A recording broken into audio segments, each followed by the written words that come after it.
भाई होने के नाते वो कहा था। अरे का कहीं रानी जब छूटे नया बतिया, अरे दारू गांजा बिना अपने दिन हम भाई नहीं बनावत नहीं खैरी सुना बुढ़ा दादा हो बनावत नहीं। एक पार्ट 2 गा देले आगे बना। एक पार्ट 2 गोले बने ये रे बनावत नहीं सुरती खैनी का दूसरा नाम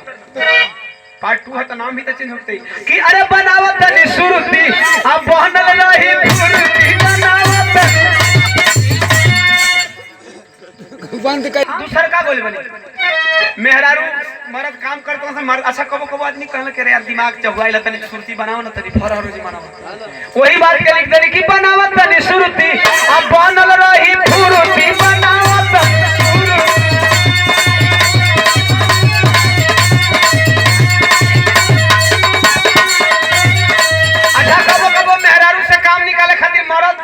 खुशलेबो करे हैं मर्दा कहता अरे फाटल बा तोहार रानी, अरे फाटल बा तोहार रानी तीन देव कुरुती बनावत दिलती बनल रही कुरुती और हो कुर कमजोर हो जा सूती बुरखा के अच्छा मेहरारू गुस्सा है तो बहुत बुरा बोला कि अरे हाँ फेला हुकुर हुकुर हाँ फे जैसे कुकुर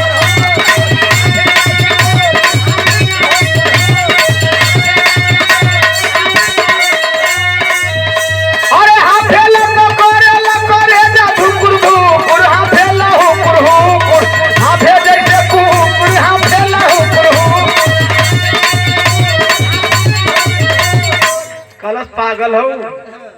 तू खूबसूरती को फायदे नहीं खुजाना कलश कमर फायदा बा हो तो कहो तो अरे सब केहू कहेला एक बुद्धि वर्धनी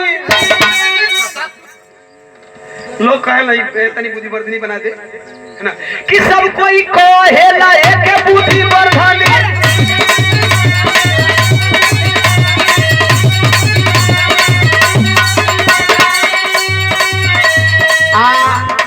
जब गवने आइल रही ना तोर बाबू कुल दिया ना लेकिन करधनी ना देले रहा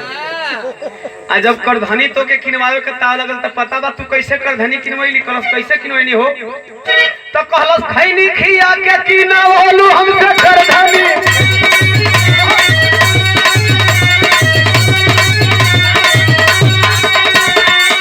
अरे मुंह का मीरे खेलू पानी के तू मूर्ति बनावा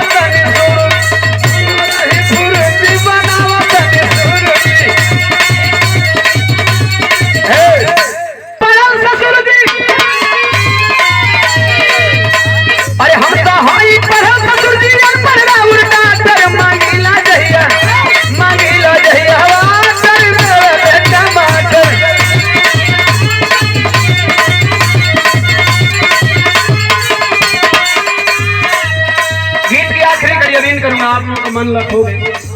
मेहरारू कहती है